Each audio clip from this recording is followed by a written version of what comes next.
Salut les amis, donc aujourd'hui tu es avec Super Épaulette et on se retrouve dans mon petit garage pour pouvoir bricoler sur la petite Toledo parce que j'ai une petite fuite d'eau et j'ai aussi ce petit support moteur ici là. En fait sur le mien que j'avais remplacé les sciants blocs par des sciants blocs polyuréthane et en fait il s'avère que ça résonne trop dans la caisse. Du coup on va remplacer ça, mais aussi on a une petite fuite d'eau au niveau de la sonde de température. Moi je pense que c'est le joint qui est autour de la sonde de température. Car quand j'ai eu mon accident, le circuit de liquide de refroidissement est resté longtemps ouvert, sans liquide de refroidissement intérieur, et ça a dû causer l'assèchement du joint qui a dû craquer, je pense. Donc on a ça à faire. J'ai aussi à installer une suppression van EGR et un manot de pression turbo parce que j'ai eu des soucis de géométrie variable. Donc avec ça va pouvoir m'aider, voir et comprendre un peu mieux qu'est-ce qui se passe dans ce turbo, parce qu'en fait il n'est pas si vieux. Donc les amis, là je suis en train de m'occuper tout simplement de la suppression van EGR. Donc j'ai eu un petit souci avec une vis, je vais vous montrer, j'ai pas mal galéré. Une vis de van EGR qui se trouve en dessous là, vous savez, pour le petit tuyau là, une comme ça. Donc la tête elle était morte, donc je vais vous montrer ça. J'ai essayé pas mal de trucs en vain et je sais pas, à un moment j'ai su débloquer pour pouvoir avoir accès à la vis là, parce que tant qu'on démonte pas cette vis là, on peut pas démonter je sais plus quelle vis. Ah non, c'est ici, vous voyez, on peut pas passer une clé là sans démonter ça. Et comme la tête de vis là elle était morte, je pouvais pas démonter ça. Donc ce que j'ai fait, j'ai su le tourner comme ça, et ici j'ai pu passer ma clé. Donc voilà, si ça vous arrive, petite astuce. J'ai pas mal galéré. Regardez la tête de la vis. J'ai essayé de souder un truc dessus, ça n'a pas marché. Je me suis enculé, hein. Franchement, pendant au moins 1 heure, hein, facile. Donc là, je vais pouvoir monter tout simplement la suppression van EGR. Donc juste ça. Sur cette petite partie là, je vais mettre un peu de téflon, histoire que ce soit étanche, parce que sinon ça va pas être très étanche tout ça. Attendez, je vous pose dans le bazar.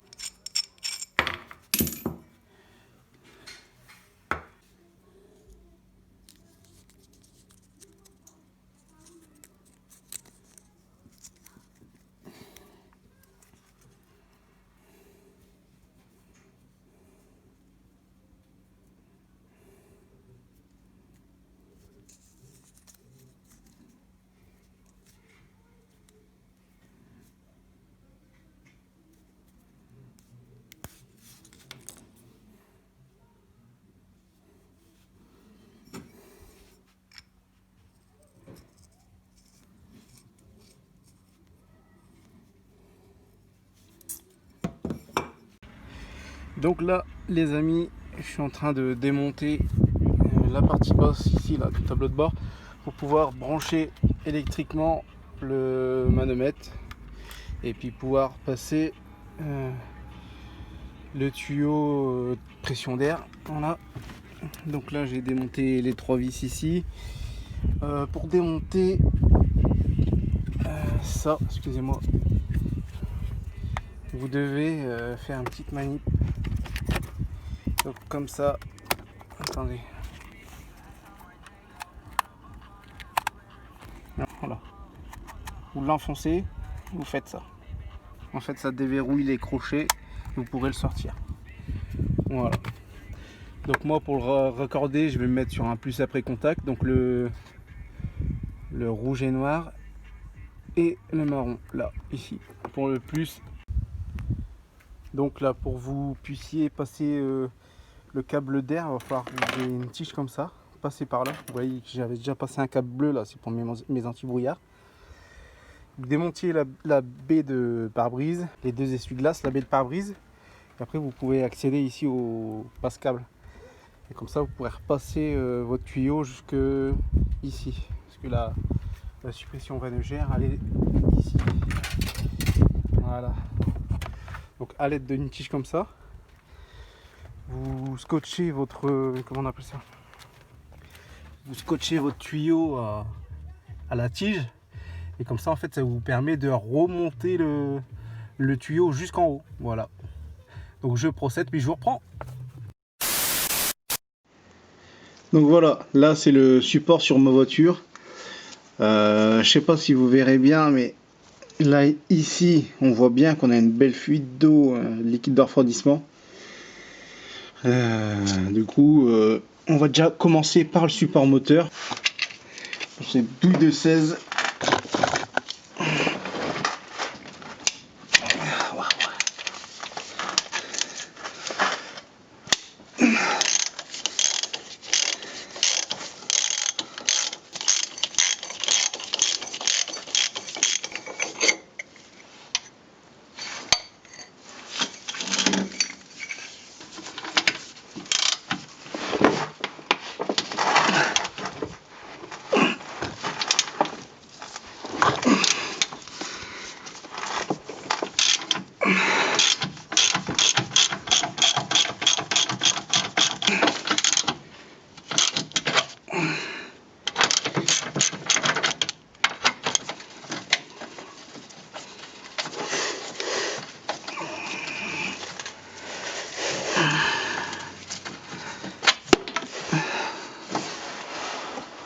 Merde.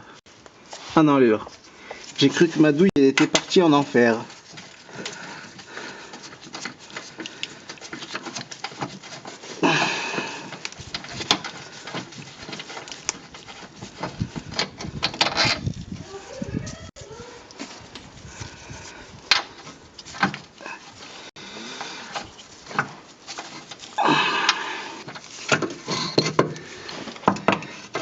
Donc voilà le nouveau.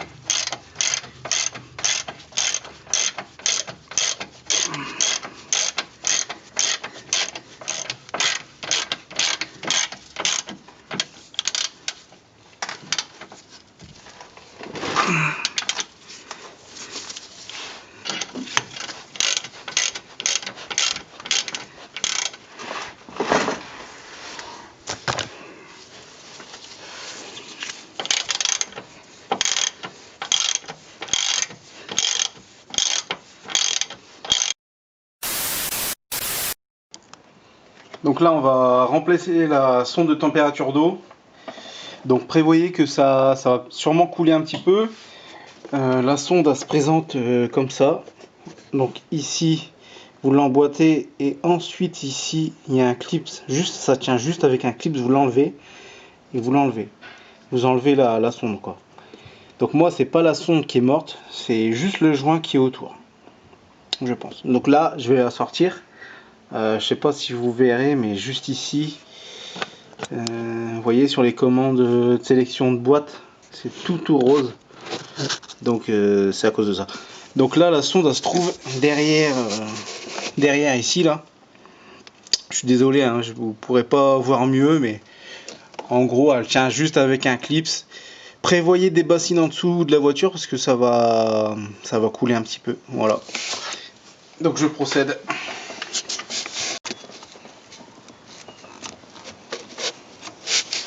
Donc c'est ça le clips. Le clips, voilà, il vient comme ça. Vous voyez.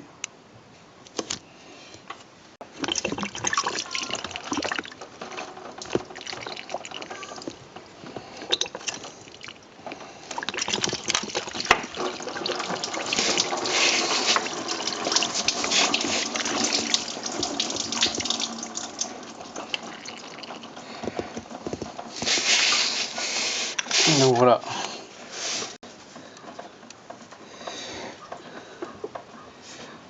Là je viens de sortir l'ancienne.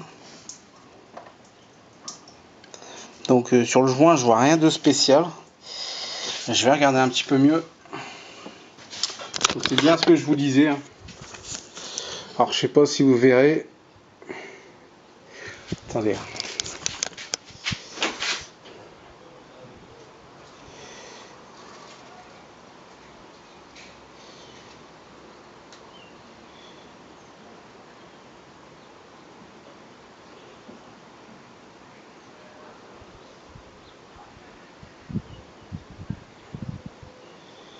Non, vous verrez pas, malheureusement. Peut-être, mais bon. Vous voyez, sur le tour du joint, en fait, c'est un peu craquelé. Et je pense que c'est ça qui cause la fuite. Donc, je sais pas, attendez. Ah, quand je m'approche trop près, le focus, c'est pas du tout.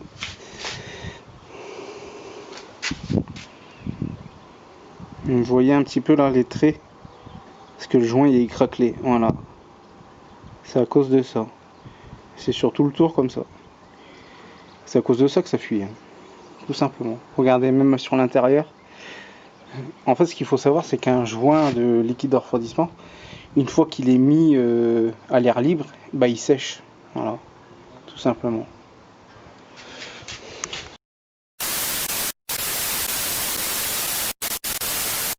Donc voilà les amis, c'est la fin de cette vidéo. Là je suis dans la petite Toledo. J'avais complètement oublié de vous faire l'outro de cette vidéo. Donc là je vous fais entre guillemets l'outro. Donc là on n'a plus de fuite au niveau de Donc là on n'a plus de fuite au niveau de la sonde de liquide de refroidissement. Mon manomètre il est bien branché, il fonctionne nickel. J'ai plus de vibration aussi dans l'habitacle. Je vais vous montrer à quoi ça ressemble mon mano, le montage que j'ai fait. Si ça peut inspirer quelques-uns. Donc voilà. Donc toute cette partie là noire autour, je l'ai imprimé en 3D pour le mettre à la place de la buse de ventilation. Voilà, normalement c'est comme ça. Je vais vous mettre un coup de clé pour l'allumer. Voilà. Puis voilà, nickel quoi. J'aurais bien voulu aussi vous partager la restauration de mon volant, mais toutes les images que j'ai faites, comment dire, ma carte mémoire elle a bugué. Du coup, j'ai pas les vidéos de la restauration du volant. Donc, si vous avez mes réseaux sociaux, Instagram, donc c'est Super Épaulette aussi. J'avais mis des images où j'avais refait le volant, c'était quand même assez flagrant. Non, quel produit j'ai utilisé pour refaire le volant? C'est la marque Color Lock. Donc ils sont spécialisés dans tout ce qui est rénovation cuir et tout ça. Donc voilà, moi je vous dis à la prochaine pour une nouvelle vidéo. Bye!